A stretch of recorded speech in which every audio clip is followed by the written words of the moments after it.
Here we are. Here we are. I don't think that's our regular music. I don't know what went on. And that's what happens when you leave me producing things. But I am so glad we're here.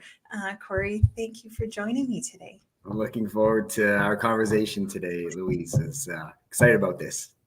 Yeah. So I'm really curious.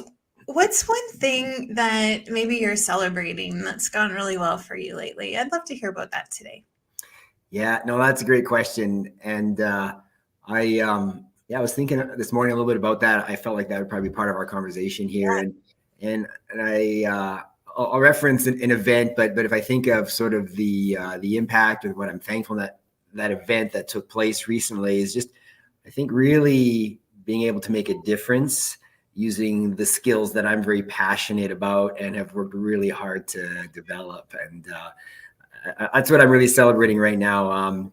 I work full time at Decor Cabinets. I'm a trainer, facilitator there, but I do some contract facilitating for an organization called Arbinger, and Arbinger is about outward mindset and the impact of that mindset on relationships and work. And so I got to lead a 2-day facilitation with a team. And when you are in those moments where you can just see that people are connecting the dots between, whether it's a tool or a concept, and all of a sudden their own life is kind of coming in, and you have those aha moments, right? That we all sort of yearn for. And so I had a number of those over the last 2 days, and I'm going, oh, like this is so fantastic that people are seeing this, they're getting it, they see how this can impact personal and work, and that just, it gets me really excited because I do genuinely love people, and to see, hey, is there anything I can do to help you move forward in your goals and what you're wrestling with? So, yeah, fun stuff. I love that. I love the sparkle people get in their eyes, right? When you can just see, like, you see the light bulb, and you see them connect the dots, and it just it gets you jazzed, especially when we're in this kind of this self development, personal development, professional development space, because it's all the same, right? And so when people can start making those connections and weave that together, it's tingly. And we're going to talk more. I want to know more about the outward mindset that you went to with Arbinger, but we'll get there. Lots of things to talk about today. And Kim is not here to hold me back, and so who knows what's going to come out of my mouth today. But not wait. Louise Unleashed. That'll be the next title for your podcast. Yeah, absolutely. And I'm celebrating. You and I were talking a little bit about backstage about kind of like being introverts, and then how we kind of like to step out of the limelight a little bit and just take a step back. And when we can, challenge ourselves and face the fear a little bit, and step in and share a message or share a story, it really is impactful and empowering. Last weekend, I did something very scary and very exciting for me, and I joined an improv group. And wow. And we got together just for a weekend. It was just a workshop filled with amazing women. I think there was about 14 of us.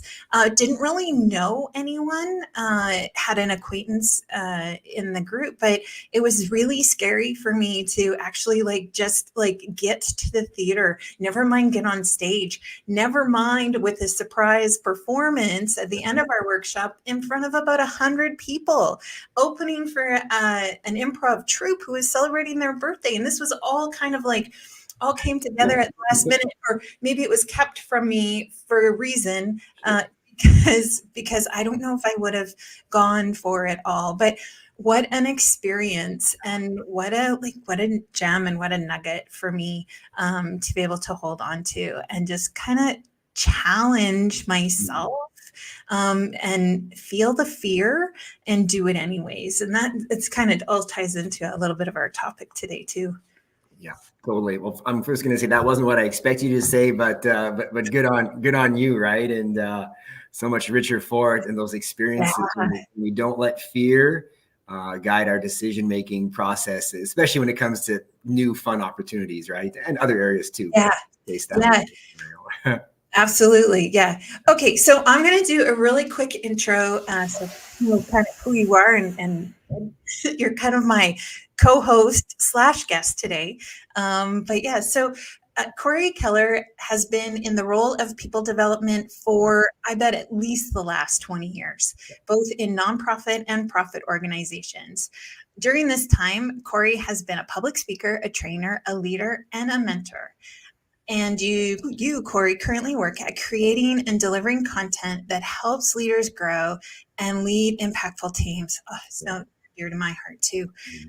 Your hobbies include mountain biking, Mhm. buying cars online, auctions in Japan. Ooh, that sounds interesting and Well, kind of yeah, scary some too. of my biggest mistakes are probably linked to those, but maybe for another time, we'll see. Yeah, so Corey's married to wife Cory, has three kiddos who are all married, three grandkiddos, and is a proud puppy parent as well. Yes. Uh, and me too. You'll probably hear Rhodey bark or Right. Charlie meow every once in a while because they're always here on the show. Fantastic. Yeah, I love it. So, Cory, I want to know when you and I first connected, it was because of actually a comment on LinkedIn that you and I started conversing about pivots in our careers and taking kind of like a stop and then a hard turn from where we thought we would be to where we needed to go. So, share with our audience a little bit about your career journey and kind of that pivot that you made. Yeah, no, that's great. So you'll just have to like hold up stop when I'm talking too much You because bet. that's my tendency sometimes. I think I won't. We'll go back, but I won't spend too much time there. But I grew up, and just really had no sense of, purpose and career and what do I want to do with my life. You graduate, and my friends are all have these grand visions, and I was just wrestling for one. I was trying to choose something, and my dad at that time was building a business, so I just went and worked with him for a while. I just worked and tried to figure some things out, and so I'm journeying through my work process, and got in the workforce and in a management role, and now later in another organization. And someone comes up to me, a friend of mine, and so part of my journey is a church related faith journey. So that will be a little bit part of our conversation here. But said, hey, you seem really great with teenagers. Have you ever considered, working, mentoring teenagers, young adults, all of that stuff? And so I'm saying all this because as I look back and think about this topic, there's been a number of just pivots in my life where I go, wow, I had no idea that this was going to be my life. And so I hummed and hawed, and my wife and I wrestled with it because we never assumed that I would work in that kind of an environment before, and the cost that it would take. And thankfully we didn't know all the costs, but I went from, a great career in a managerial role with lots of other opportunities, and felt like we just sort of did a pivot and fell right into this thing called, working with youth and young adults full time. And and that began a 20-year journey really of learning. And the first year was, wow, that was really rough, just because I just realized I have underqualified and under-equipped and all those things, right? And so I did that for about 20 years and really loving it, thinking that would be the rest of my life. And, I had transitioned into more of an associate role within our church organization. So moving up there, they asked if I build a leadership development school for young adults who are kind of in their gap years. So we did that. And that was like, oh, wow, I'm really excited again and pumped up and dreaming about the vision. And then, like so many things that COVID impacted, it was that. And so they decided to discontinue the school. And so that sort of was taken away. And there's other opportunities that they're asking me to kind of step into. And I'm just like, I just don't know. Right. And that was sort of the first time that 20 years, it's like, should I do something else?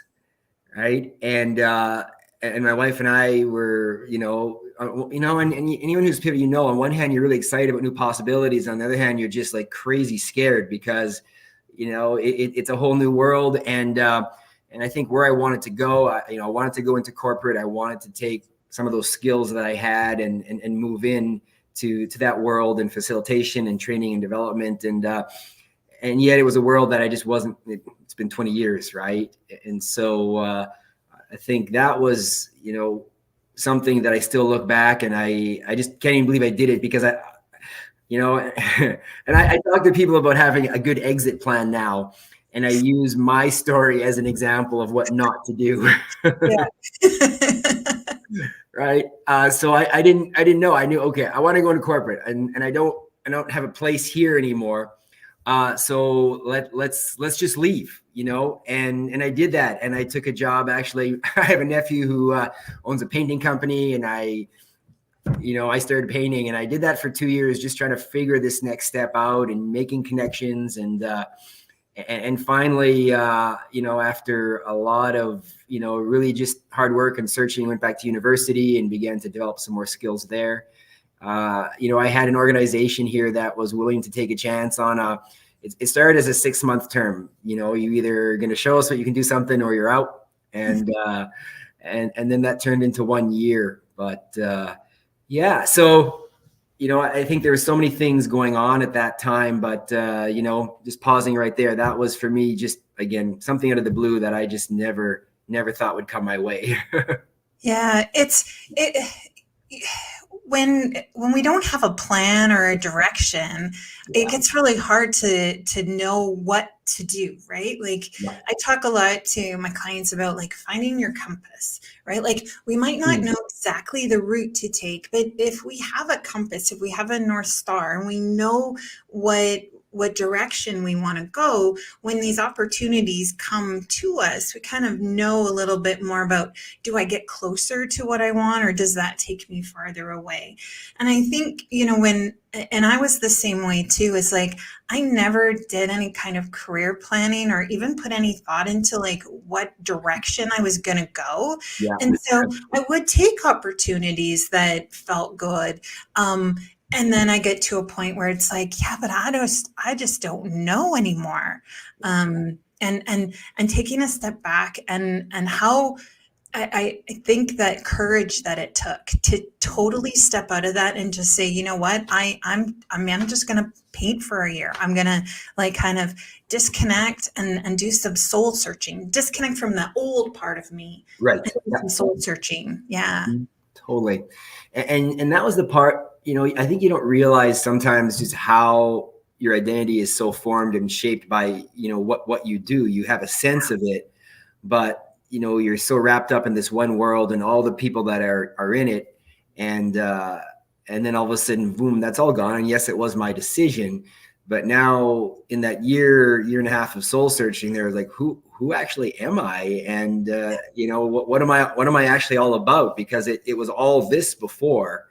And so there was definitely some really, really, good days, but some really down days, right? Self-doubt and fear and made a mistake, all that comes in. Yeah. And then you get an opportunity to kind of experiment a little bit, to kind of take a chance, to kind of feel the fear and lean in anyways, and then try something completely new. Well, exactly. Right. And, you talk about, facing our fears, and, I always, and this is probably a lie that most of us maybe believe, but it's like, there's going to come a day where I actually won't be fearful, and then I'll step out and do all of these things. And just, it took me 52 years just to realize, wow, fear is probably not ever going to leave my life. It's what am I going to do, in spite of that? Yeah. And it's there, and you've probably heard countless stories like this before, but it's there that, as you said, the new possibilities emerge as I'm stepping out in something. I'm afraid. I don't know how it's going to go. And yet there's this little part in the back of your brain maybe that's saying, "Ooh, there could be something fun here. There could be something exciting here. Let's not quit now." Yeah. And then it becomes this conflict of like all of these parts of us that are speaking up and trying to have voice, I guess. Yeah. You talked about, if you could do it over, or what you tell folks about kind of creating an exit strategy. If you could go back and kind of do it over, what would you do differently? Yeah, I think part of it is, I think I had like that compass was, maybe it was a little, a little wavery, but I still had a sense of wanting to be, in that, L&D space. I think really probably a little more research in regard to, what's some of the skill sets that that corporate's going to provide, right? There's a few other people who I knew were in the HR/L&D space, and would have probably taken more time to connect, trying to gain more understanding of, what does it actually look like to succeed in this role? Here's my skill set based on your opinion. What am I missing? And then maybe take an approach where, hey, I'm working. I'm building some of that skill set. So when I come in and it's a little more hit the ground running, I think there is also a financial component to this, right? Where my wife and I, okay, that part of our life is done. Let's just move forward. And what now we have to cut back and readjust our budget. And so there was a pretty big lifestyle impact for a number of years that, again, we survived and it was fine, but it just meant there were certain things we had to cut out, and maybe should have thought about that a little bit more. And then I think the component that you just don't really know, and I've already sort of alluded to this, is just that whole identity piece. You just don't see how big that's going to play into it. So I don't know if I could have done much about that, but maybe just a little more planning, a few more conversations, connecting with people, and just getting a greater sense of needs out there. So those are a few things. Yeah, it was the same for me too, because I left my corporate life almost like a hard stop, because I knew I was done. I probably knew I was done before I was done, but I hung on there a bit too long. And then instead of hitting a burnout wall, I just decided to drop it and create my runway, right? A little bit of financial backing that I had, but I too had to buckle down and make some tough financial choices. But it really served me, and just having that opportunity to explore myself and figure out me, and not what I should be doing or what that next logical step was. But yeah, and then I decided, I just start a business. And then, well, you got to put a little more plan to that, but it's working, because 6 years in, I'm still surviving and keeping my head above water. But yeah, it's so interesting. I have this kind of this theory that we do have to, before we can put ourselves out there, we kind of have to know ourselves first, right? We have to go on this journey of self-discovery, so that when we do land professionally, our insides match our outsides. And I think for a lot of people, we just keep looking for the outside. We look for the job boards. We look for what's going on, what's out there. I can do anything. So now I'm trying to do this and this and this. But if you don't take that inside piece and time to kind of self-discover, I think then it even is more scary to take a leap, because you don't know what you got. Well, exactly. Right. And even as you're saying that, I'm thinking too, first of all, what a great way to put it. But if you just pursue that outside, I find that often when things don't kind of come up maybe as quickly as you want, or there's struggle, well, I'll just default back to then what I was doing. Right. And you almost sort of miss that opportunity to do what I have found is to be that really hard work of pressing in, and that discovery, and realizing, no, this is actually what I want so badly that I'm not going to allow the temptation of maybe the easy, right, to go back to what I'm used to, but keep moving forward in spite of that, because there's something here that just feels very real to me that I've discovered, as you've mentioned, right? Yeah. And that fear reaches in and shakes us all up, and challenges us, it shakes our self-confidence, puts obstacles in our way. It's that fear and I always say to folks too, it's the thing that scares you the most, that's the thing you're supposed to be doing. Like public speaking or starting a podcast, all the things all of those things, right? So yeah, it's listening to your body, and it's tapping into that. I think there's energy there, and when we face the fear, it's we kind of, instead of fighting against it, it's how do we bring it along on our journey? Right. And use it as a motivator, right? Because I think a lot of times we can think of examples how fear really paralyzes us. But, and I think the more stake you have in the game, so to speak, right? I think about, my wife and my children, my grandchildren and stuff like that, and want to do great things for them. It's like, to me, that's a fantastic motivator. It's like, guys, this is hard work and you're going to be patient with me, but I am so committed to this because I want to see us win with this, right? And it was a good thing for me. Yeah, I love that. Absolutely. So tell me what's like, here you're on your career journey and you're still figuring it out, where you're going to land, what you're going to do. And you said like you took an experiment that kind of turned out and worked for you. What's the most exciting thing that is going on right now in your career journey? Yeah, I think, it's sort of twofold, but they're actually really interconnected. We here at Decor, we just finished building, a leadership development program, and we've led variations of this program while I was here and before I'm here, right? And you're always sort of looking for, different avenues to connect with people, to inspire people. And so we've just kind of gone through our first sort of iteration of that program. And we walk now on the production floor, and we have, conversations with some of the leaders and some of the direct reports. And you just sort of hear these little stories of transformation where people are inspired to do something differently, or, a leader is finding, it easier to work with their team. Right. So again, it's that change and that transformation, based on that. And so, and I think the second one is closely related. When I got to Decor here, they had done a little bit of work with the company we referenced earlier called the Arbinger Institute. And I connected with them right away. There was something about the content, the approach, the impact, the results that really just captured, like, yes, this is, when I speak this speaks volumes to who I am and what I really believe as valuable in not the only thing, but something really key. Yeah. And so about 2.5 years ago, I reached out to them, and, I was trained to facilitate here within the organizations. We took our leadership team through, and that spurred on a lot of great stuff. But when that was completed, I'm just like, I don't think I'm done here yet. And I think I want more of this. And so I messaged them and I said, do you ever let anyone, take this content outside? And then, of course, I learned that they had a very small facilitation group. They had very high standards because they do great work, and they expect great things. And so I said, well, you know what? I asked, can I at least apply? And they said, sure.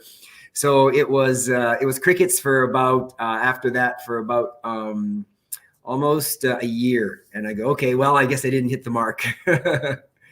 And then about 6 months ago, they reached out. They'd had some internal changes. They were re-looking at some of the applicants, and they asked if I would be willing to run through a training program and videotape and send them all.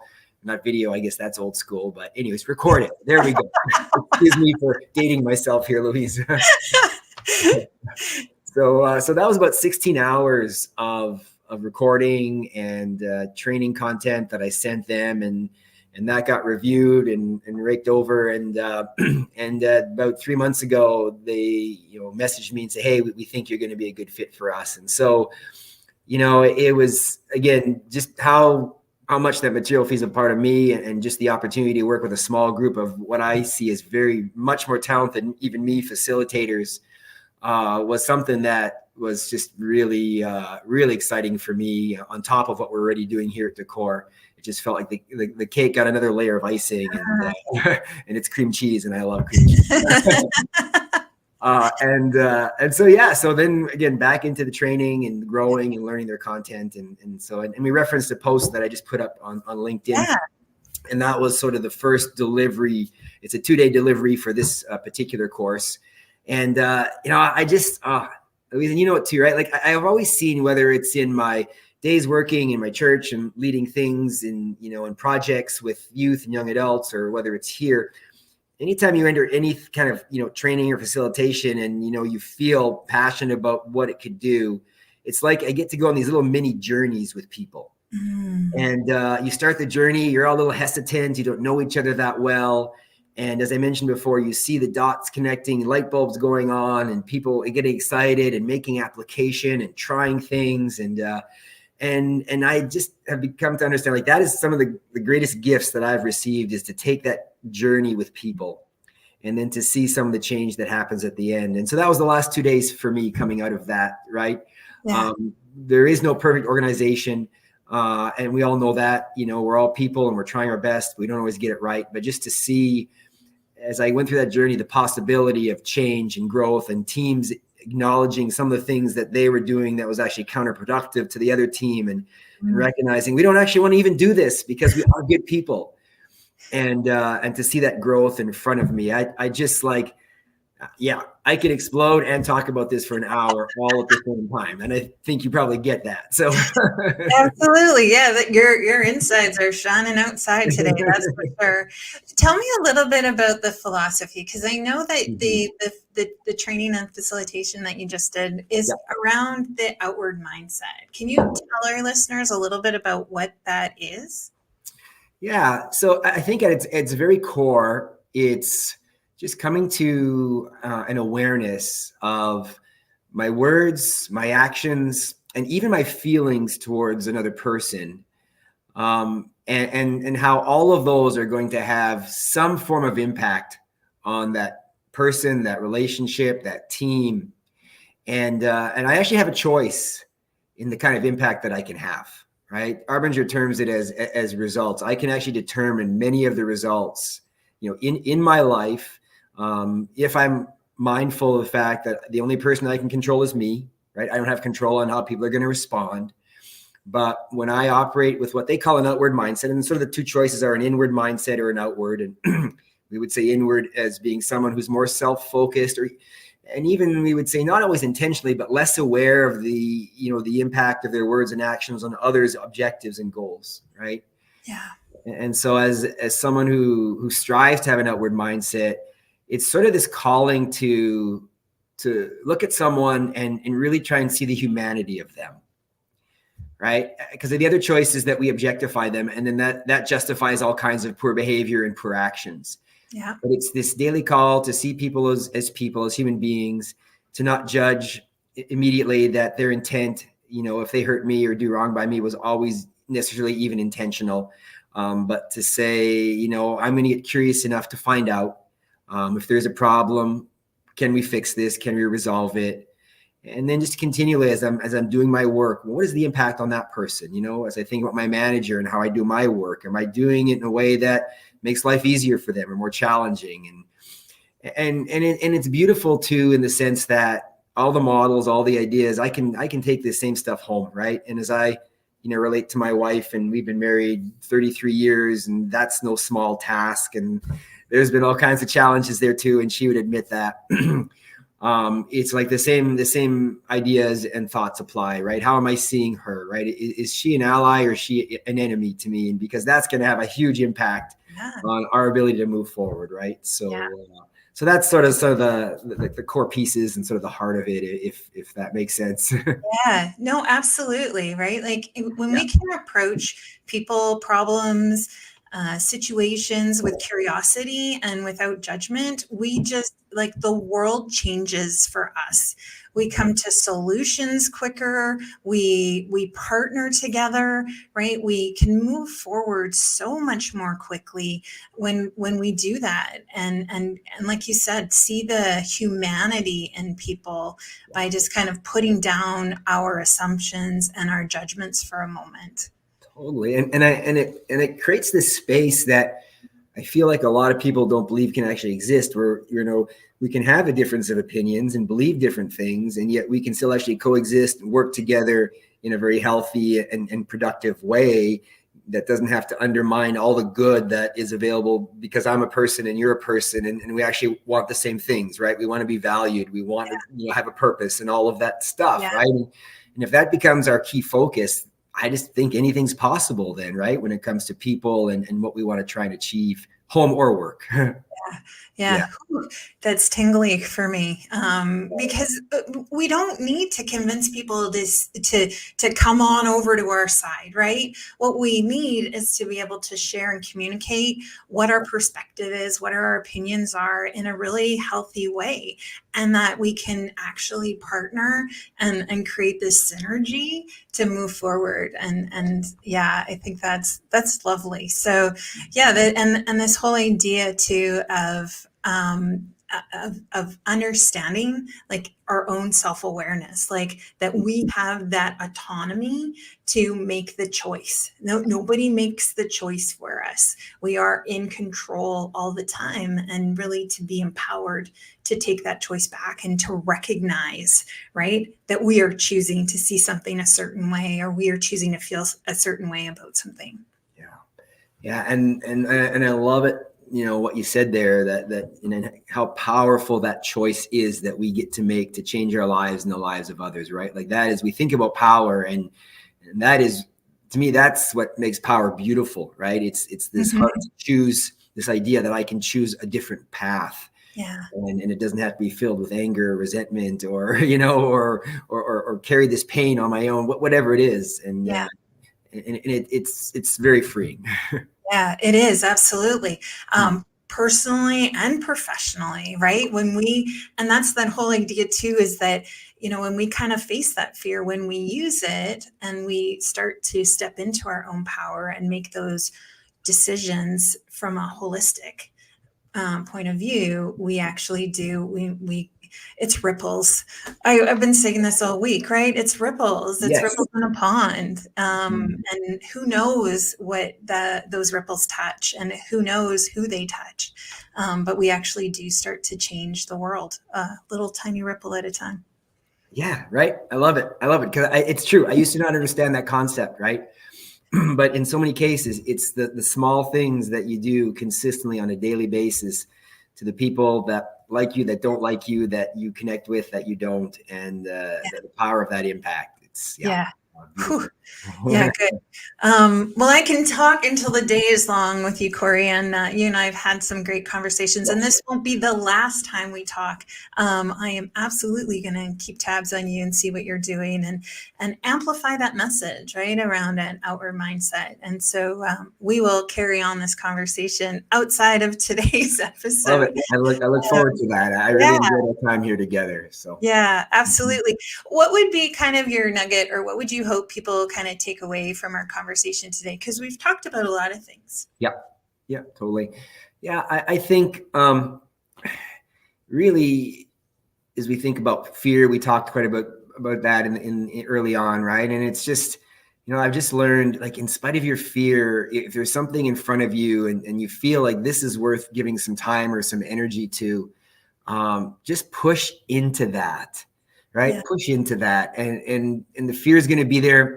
It probably won't go away, but don't let that be your guidepost, right? Like, you know, I think passions are part of it. Obviously, we do need certain skill sets, but I have listened to fear way too many times, and you know, if we talked about even do-overs before at 52, I think that would be the big do-over. It's like, don't listen to fear so much. Don't wait for it to go away. Just keep moving forward. Yeah. And you will be surprised where life can take you and the doors that can open up. Yeah. And it's pretty powerful. So I think that's where my heart would land today. Yeah, absolutely. You know, and for me, it's kind of like when I look at your whole career journey and what you've done and how you've moved, kind of navigated through that fear, taking that step back and saying, okay, I'm not on the right path. And I know that there's something more and something different, but I'm not quite sure. And just really kind of taking a pause for a moment. And then being able to say, okay, now that I've done this inner work, I can actually now kind of pick up the baton and finish the relay race a little bit. It reminds me of this quote. I don't know where I heard it, so if somebody knows, you can drop it in the comments. But it's this idea of that when we move slowly, we can move smoothly. And when we have smooth surfaces, we can go fast, right? Slow is smooth, and smooth is fast. And that's kind of the idea of like, when things are feeling really crunchy, let's take a pause, let's do the hard work so that we can actually accelerate our growth and our careers, and our ripples become even bigger. So, and if I can even speak to that really quickly, so you just triggered something inside of me. So, you know, you really nailed it, that pause, right? And when I took that painting role, if I'm honest, I was really ashamed of myself. I felt like when people would come and talk to me, you know, you had all this influence and all of this and this and this, and now you're doing this, and what a waste, right? And and one or two said that. A lot of it could have just been self-inflicted negative, thought patterns. But again, looking back now, it's like that was the best decision I made, because it forced me to stop, take that pause, like you mentioned, and now reevaluate, and who do I want to be and what I want to do. And again, I was in my late 40s, and so people said you're crazy if you're doing your career change so late.